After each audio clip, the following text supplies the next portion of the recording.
hay una política institucional. Ahora vamos a armonizar cuando ni siquiera se entienden como los conceptos ni las categorías. Y lo que ahora en algunos municipios del Estado de México, que es el caso que conozco, que se jactan de tener armonizada su banda de policía y buen gobierno con la ley de accesos, dicen cosas completamente contrarias. Y ahí la pregunta es, o sea, ¿cómo hacer para que se respete como el espíritu, el sentido con el que se redactó? Imagínate. A ver, yo le he dado seguimiento a todo el proceso. Me sé cada ley. Hacer las leyes es parte de una confrontación política. No es que se entiendan o no los conceptos. En parte sí, pero es una confrontación política.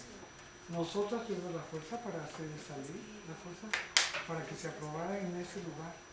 Ahora, llaman equivocadamente a armonizar, a hacer las leyes de cada entidad federativa. No es armonizar, el Estado mexicano es federal. Cada entidad federativa tiene un congreso, es soberano. De acuerdo con lo que pasa en cada entidad, las fuerzas políticas que están en los congresos son las que legislan. Entonces ustedes pueden encontrar, bueno, yo tengo mapas de las leyes del país. Los estados más reaccionarios le quitaron los conceptos más importantes. Le quitaron la violencia feminicida, le quitaron la alerta, le quitaron todo. Pero es parte de una lucha. Lo que no acabamos de entender es que los derechos, las leyes, son parte de una lucha política. La mayor parte de las mujeres en México le pasa por acá. No se sienten identificadas, aunque les informemos y les digamos, estamos haciendo esto. No pasa porque no tienen conciencia cívica y no saben. Y luego nosotros queremos que, siendo las feministas una pequeñísima minoría con una alta incidencia,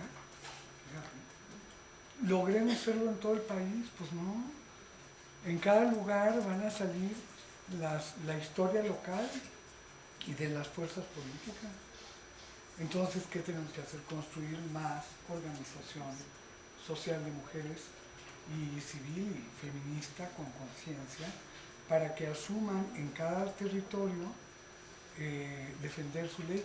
Yo he encontrado cosas tan aberrantes, pero que entiendo porque me dedico a investigar, como que haya comités por las muertas de Juárez en muchos estados del país, donde ese mismo comité no se ocupó de impulsar su ley local, pero son muy beligerantes denunciadoras de los crímenes de Juárez.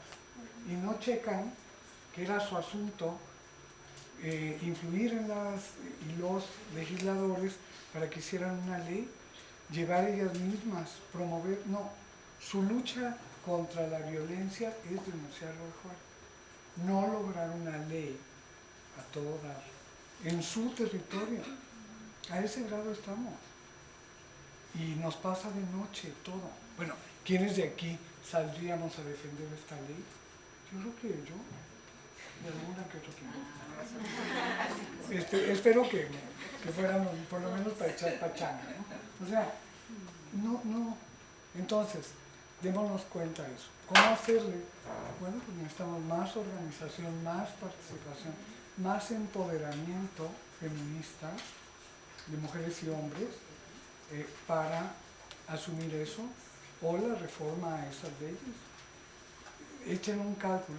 ¿Cuánto tiempo necesitamos para crear un cuerpo en un lugar, un cuerpo social de gente convencida, consciente, propositiva, que asuma reformar esas leyes que no sirven? ¿Cuánto tiempo nos vamos a perder? Pues mucho, pero hay que hacerlo. Y hay que impulsar, desde donde estemos, yo desde donde estoy lo hago siempre, con otras redes, con otras organizaciones, que estemos pendientes del cumplimiento de la ley, o si la ley está mal, que la podamos cambiar, y de la denuncia y de la organización. O sea, hay que hacer, la ciudadanía implica hacer muchas cosas. ni tener tiempo. La mayor parte de las mujeres están súper ocupadas, no tienen tiempo de hacer política, a menos que sea para otros. Ahí sí, porque eso es parte del mandato de género, del mandato legitimado y tal. Pero salir a defender tus derechos, ¿por qué solo los tuyos y no los de los demás? Y ya nos metemos en una discusión como la que hubo para esta ley. ¿Por qué quieren una ley específica sobre la violencia contra las mujeres cuando los hombres también son violentados? Y bueno, en esa discusión estamos, ¿no? ¿Cómo hacerlo? Yo no sé. Tú condúcenos. Perdón, nada más así, pero jurídicamente se puede escalar, ¿no? O sea, claro, como se puede escalar, así sea una aberración lo que ya hay a nivel municipal, puedes escalar. No es a nivel municipal, Bueno, no hay leyes municipales, local. es de la entidad federativa. Óigame, yo hablo con los conceptos, como ni siquiera dije los estados, porque no incluiría al Distrito Federal. Entonces, para hablar de todo, son 32 entidades federativas. Esa es la ley que abarca, norma, esa entidad en el territorio de los municipios, pero no es que haya ley municipal. En México no hay leyes municipales. Bueno, los códigos, ¿no? El bando de policía y buen gobierno. Esas son otra cosa, ¿no? Una ley es una ley. Pero se puede escalar y apelar. Se puede, claro que sí. Revertir, mejorar. Yo creo que es tarea importante, ¿no? Como la ley de trata, que salió sin perspectiva de género, y hay que reformarla, pero ya hay una ley de trata, antes no había. Aquí viene Teresa Ulloa, que está aquí sentada, ella es la presidenta de la Red Latinoamericana frente a la trata de personas, de mujeres y niñas. Está con las del Estado de México, que son mamás de mujeres que encontraron sus cuerpos y que suponen fueron víctimas de trata. Bueno, ella está encabezando un movimiento para reformar la ley que ya hay. Pues sí, lloraba el día que se aprobó la ley de tristeza porque no quedó con una perspectiva de género. Entonces dice, las personas que son sometidas a tráfico y trata, como si fuera idéntico, ¿no? Mujeres y hombres, niñas, niños. La gente cree que sí, porque oyen, las personas que están en trata, ¿no? Son mayoritariamente mujeres y niñas. Y ahora van por la reforma a la ley con perspectiva de género. ¿Sale? Acá. No sé, creo que no he entendido mucho esto de la violencia de género. No sé si violencia de género es igual a violencia hacia las mujeres. No. Y nada más hacia las mujeres, porque, bueno, en las definiciones y todo, sí es como la violencia ejercida por la condición de género hacia la mujer, bueno, hacia las mujeres, ¿no? O algo así. Entonces mi duda es esa, ¿no? O sea, por ejemplo, si una vez fui a una conferencia que se llamaba Diversos activismos contra la violencia de género en el México actual o algo así. Y solamente hablaron de violencia hacia las mujeres, ¿no? Las activistas. Y yo pienso que eso es algo como muy importante, pero no solo, el género no creo que solamente tenga que ver con mujeres y hombres, ¿no? Yo creo que hay otras categorías que lo atraviesan, como todo esto de la diversidad sexual, de pronto queda, yo siento un poco excluido, entonces no sé cómo, qué razones se tenga para definir la violencia de género, digamos, hacia las mujeres, sin incluir a otras personas que también más bien sin incluir a las personas que transgreden estos estereotipos, ¿no? O sea, que no están ni del lado de los hombres ni del lado de las mujeres, sino que van más allá. No sé, por eso no entiendo muy bien la definición de violencia de género, si solo está como en función de la violencia hacia las mujeres.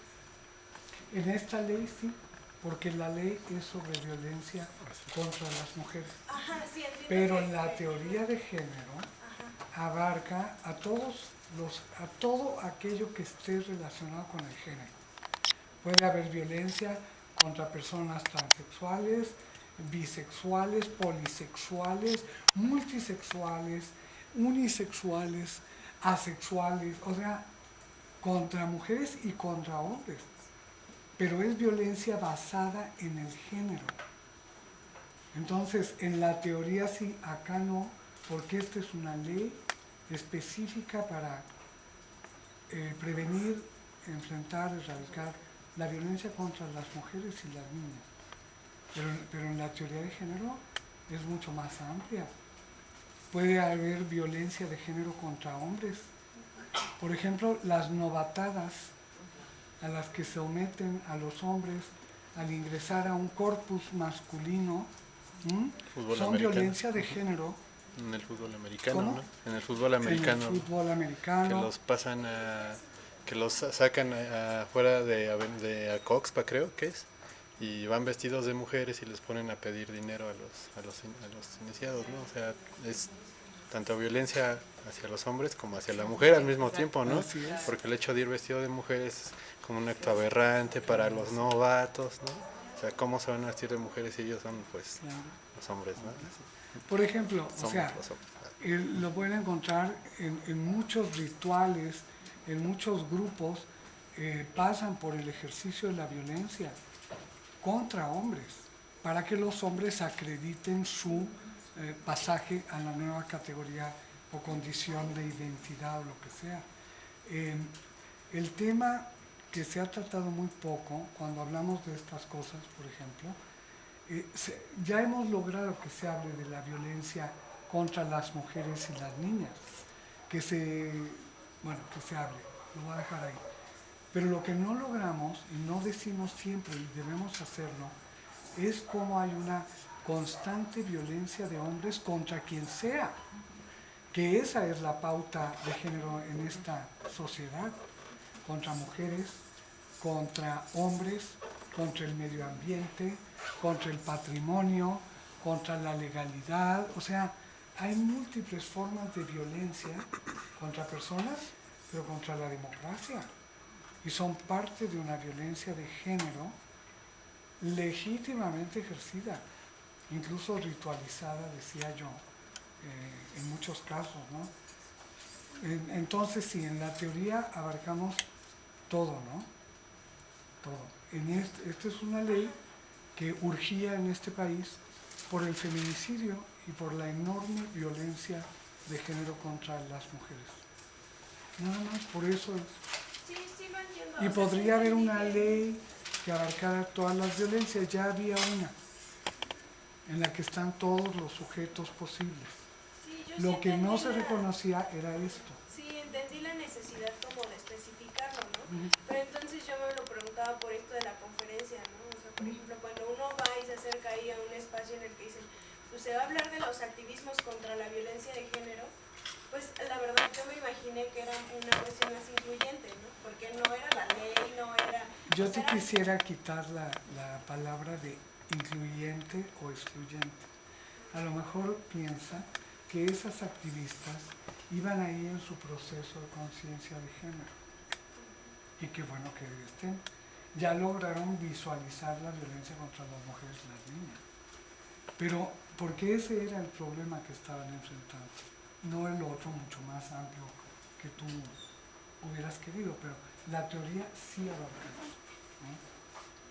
Sí. Yo le quería preguntar sobre yo he escuchado en España, en los medios españoles, que le dicen violencia machista. Sí. Y en los medios, en la tele pública, se le llama así. Sí. Me imagino que porque hay detrás un cuerpo de normas que hacen que se le denomine así en el espacio del Estado. Uh-huh. Sin embargo, en México ya tenemos este cuerpo legal y estas tipificaciones y definiciones tan específicas, y en el espacio público se le sigue llamando como sea. Uh-huh. Es decir, mi pregunta va hacia, ¿esta ley alcanza para hacer que en el espacio público, llámese medios, espectro, radiológico, lo que sea, se utilicen las definiciones definiciones. Es decir, puede tocar esta ley a otras leyes como a las leyes que regulan los contenidos y de los discursos estatales. Ojalá a eso aspiramos. O sea, que las leyes no solo estén, sino que sean activas en el sentido y efectivas, en el sentido que sean conocidas por la ciudadanía y por quienes están en el espacio público. Pero si ni siquiera logramos que estas leyes sean enseñadas en esta universidad, estas leyes no se estudian en la Facultad de Derecho, se estudian en un diplomado de estudios feministas, pero ni siquiera aspiramos a que la estudien, que la conozcan, que sepan. La verdad que sí aspiramos a eso, pero no tenemos la fuerza para lograrlo. Y yo ya más bien les paso la estafeta a ustedes. Claro, llevarla donde vayan y difundirla. Ahora, el tema de lo de la violencia machista. Yo he trabajado muchísimo en España, en otros países. En cada lugar se ha seguido un proceso diferente. Es la era de la nominalista de género. Pero cómo nombramos en cada lugar depende de cada historia. En España fue en Andalucía donde se le llamó violencia machista. Y solo es en Andalucía. La ley que abarca el Estado español habla de violencia de género, pero no incluye las 4 modalidades, 5 que incluimos nosotros. Solo compete a la violencia de pareja. Y así lo dice. La violencia de género es la violencia que comete un hombre contra una mujer que es su pareja. Ha habido casos tan dramáticos como una jueza que consideró que no era el delito porque no estaban casados. Porque ya como se lee cada ley, cada quien la lee, allá es así. Yo tengo un trabajo muy bonito, bueno, me gustó mucho hacerlo, donde comparo la legislación y la política de México, España y Guatemala. Me conozco todas las leyes y cómo se fueron creando y a qué apela cada ley. Y son distintas y tienen cosas semejantes. Pero por ejemplo en España yo me creía de ilusa que ya solo mataban a mujeres sus parejas, cuando me fui enterando que no, que asesinan a niñas, que las embalsaman, que les hacen, que eso no se considera violencia de género. Nosotros sí. Pero bueno, es un debate internacional además, y luego hay que ver qué categorías se promueven en el derecho internacional. Aquí, si me permiten, voy a presentarles lo del campo algodonero, porque tiene que ver con eso, con cómo llamamos las cosas. Pero allá es violencia de género, solo la violencia de pareja. Y los medios usan mucho lo de crimen machista, pero en la ley solo está en Andalucía. Y ya ven, en España pasa un poco como en México, que cada autonomía tiene su congreso, es autónoma, tiene su legislación. Entonces tienes la ley que abarca al Estado español y luego tienes las leyes locales, unas más avanzadas que otras, igual que aquí, unas más malitas, las leyes sí, de veras. Lo digo, una muy buena ley es la del País Vasco, una pésima ley es la de Navarra, malísima, la de Murcia, espantosa, la de Castilla-La Mancha es mejor, o sea, igual acá, te vas a Guanajuato y quieres salir llorando, ¿no? Y no solo con cómo hacen las leyes, incluso más fuerte, ¿no? Cómo el debate de los derechos de las mujeres como derechos humanos no se acepta. No se acepta ese postulado. Las mujeres debemos estar sometidas a tutela, ¿no? Que alguien piense por nosotras qué hacer con nuestro cuerpo, con nuestra sexualidad, con nuestras vidas. Y luego, bueno, ya te vienes acá y a lo mejor dices, oye, yo quiero aquí casarme con mi amiga. Buenísima onda, y voy y me caso. Bueno, eso, imagínate hacerlo en Los Mochis. Bueno, más o menos, un poco para que entendamos por qué tanto insisto de no buscar respuestotas, sino aquí qué. ¿Allá hay algo? Sí, por favor. Ay, perdona. Presentó las láminas donde el título es Investigación diagnóstica sobre violencia feminicida y cuantifica en todas niñas y mujeres. Pero cuando se tipifica esta violencia, ya solamente se menciona a las mujeres. Sí. No sé cuál sea Perdimos. la razón. Perdimos. La razón es que todo se vota y no ganamos que en todos lados dijeran niñas. Dijeron que era demasiado, que era una exageración, que por qué siempre estar diciendo las niñas. Y entonces se votó así y así quedó. Y la otra es que el feminicidio termina el acto, creo yo, con la muerte de la mujer. No. ¿En dónde se puede poner que después de muerta este cuerpo todavía es otra vez violentado, se mutila, en el Código Penal?